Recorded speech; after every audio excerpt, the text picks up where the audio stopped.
गुह्यं तं व्यासशूर मुपयामि गुरुं मुनीनाम्।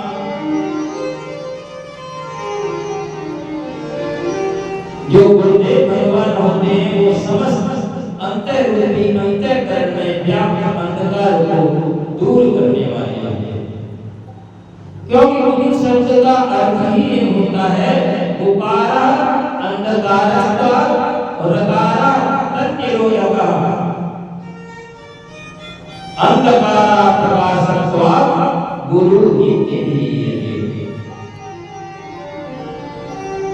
तो व्यास जी महाराज ने संसार के लोगों के ऊपर करुणा करके श्रीमद् भागवत के रूप में अध्यात्म का दीप प्रज्वलित किया, जिससे जो जिज्ञासु लोग हैं, जो जिज्ञासु लोग हैं, जो मोक्षु लोग हैं, जो इस संसार सागर से पार जाना चाहते हैं, उनका उद्धार हो जाए।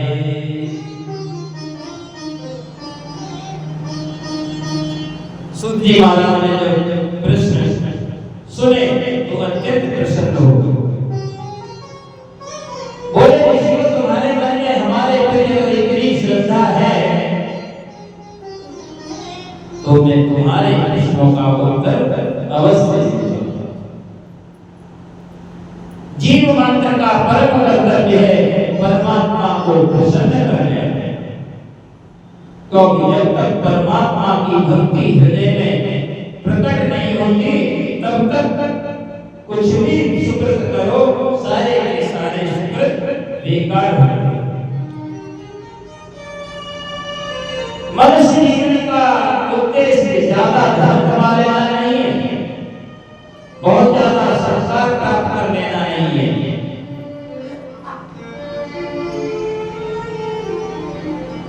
तो कहते हैं कि संसार में तो सभी लोग यही चाहते हैं कि हमें संस्कार प्राप्त हो जाए, हमें पद मिल जाए, हमें प्रतिष्ठा मिल जाए। तो व्यास जी महाराज सावधान करते हैं श्रीमद् भागवत में, वो कहते हैं धन मान व्यक्ति को अपने प्रारब्ध से प्राप्त होता है। यदि आपने बैंक में कुछ पैसे जमा किए हैं तो बैंक से आप जब निकालना चाहो तब निकाल सकते हैं। बैंक वाला आपका मना नहीं करेगा, बैंक वाला देगा तब जब आपके खाते में पैसे जमा हो। हर कोई चला जाए बैंक में कि मुझे पैसे दे दो तो थोड़े थोड़े या मिल जाते हैं क्या? नहीं मिलते। जिसके खाते में पैसे होंगे बैंक वाला उसको ही देगा, चाहे आप लाख निकालो, चाहे 2 लाख निकालो, चाहे 4 लाख निकालो। लेकिन जब आपका खाता खाली हो रहा है, आप निकालते जा रहे हो, तो आपको ये भी ध्यान रखना है कि थोड़ा थोड़ा और जमा करते जाएं, इससे खाता बंद न हो जाए। शुभ में कंदेत्या देह योगेन लभ्यते सर्वत्र लभ्यते दैवा यथा दुःखमयः।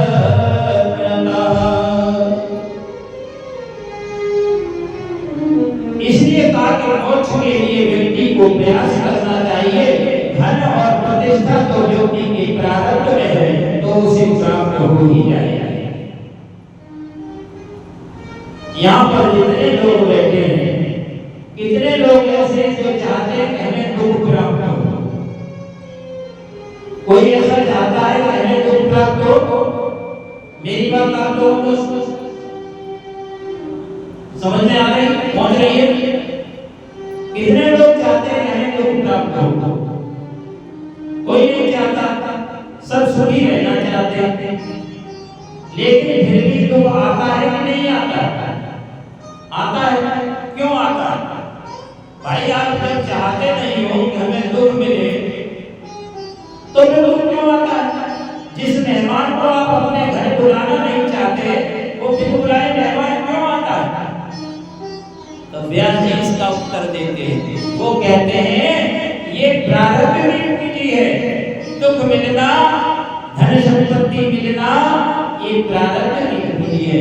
आपके प्रारब्ध में जैसा लिखा है उस प्रकार का आपको सुख प्राप्त हो जाएगा। कुत्ते के कोई ठाट नहीं होते। कुत्ता देखा है, बड़े बड़े घरों में भागते हैं, गाड़ियों में घूमता है, बढ़िया से नहाता और गोद में रहता है।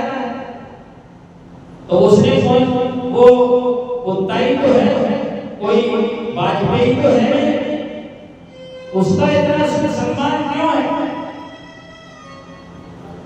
तो कहते हैं ये प्रारब्ध की पूंजी है। उसके प्रारब्ध में ऐसा लिखा था, उसने पहले जन्म में ऐसे कर्म किए थे, इसलिए आज वो सुख सुविधाओं के रूप में उसे प्राप्त हो गए। आपने ये बबूल के पेड़ लगाए हैं अपने खेत में, तो जब वो बड़े होंगे तो उनमें कांटे अवश्य निकलेंगे। और यदि आपने बबूल की जगह पर आम के पेड़ लगाए हैं तो आप जाओ मत जाओ, जब समय आएगा तो आम के वृक्षों से फल अवश्य निकलेंगे। अब ये आपकी मर्जी है, आप फलों को बेचते हैं बाजार में जाकर के, खुद खाते हैं या पूरे अशोक नगर में बांटते हैं, ये आपके ऊपर निर्भर है। लेकिन ये निश्चित है कि आपने जैसे बीज बोए हैं, फल भी उसी वृक्ष से उसी प्रकार का प्राप्त होगा।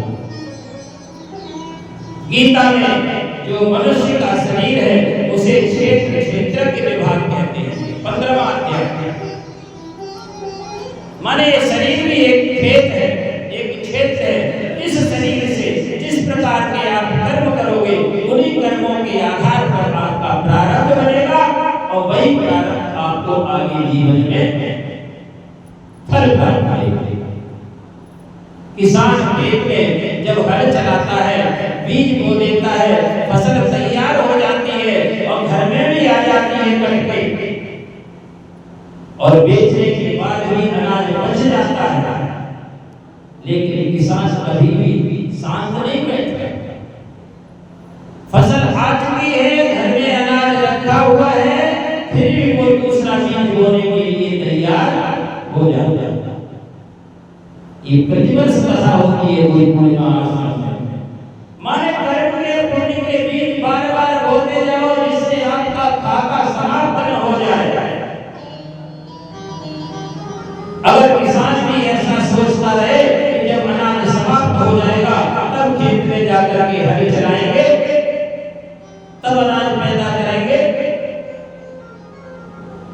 तो फिर जब अनाज समाप्त हो जाएगा तब वो क्या खाएगा? इसलिए जो भी पुण्यों का बैंक बैलेंस है, आपके प्रारब्ध के लिए जो बैलेंस है, कुछ पुण्य ऐसे करते जाओ जिससे आपका पुण्यों का खाता जो है वो समाप्त हो जाए और उसमें कुछ न कुछ अवशेष बना रहे। लेकिन दुखे सही पापम छियते और सुखे सही पुण्यम छियते। जब आपके ऊपर दुख आए तो ऐसा समझो कि हमारे कुछ कष्ट हैं वो दूर हो रहे हैं, और जब मान मिले, सम्मान मिले, बहुओं को गोड़ दबाए और 4 बार भोजन दें और 2 बार नाश्ता कराएं तो समझो कि हमारे पुण्य उदय हुए हैं, हमारे ऐसे कुछ प्रारब्ध थे, इस प्रकार से हमको ऐसी बहू प्राप्त।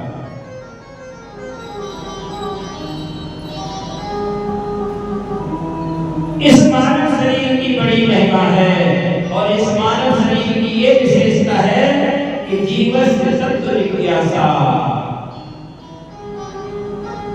जीवन प्राप्त करके उस तत्व को यदि हमने नहीं जाना, जिस तत्व को जानने के लिए ये जीवन प्राप्त हुआ है, तो हमने संसार में आकर के भी कुछ नहीं जाना। स्वर्ग के ऋषियों ने कहा महाराज आप किस तत्व की बात कर रहे हैं? तो बोले बदन्ति तत्त्व विदा तत्त्वं यज्ञानमद्वयम् ब्रह्मेति परमात्मेति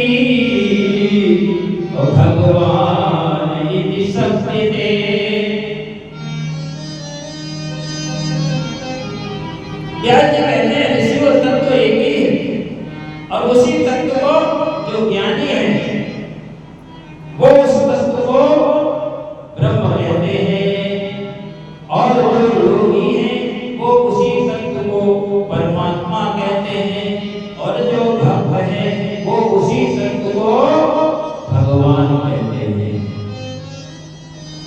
तो फिर पूछा ब्रह्म में, परमात्मा में और भगवान में कोई अंतर है? बोले तत्व देखा जाए तब तो कोई अंतर नहीं है।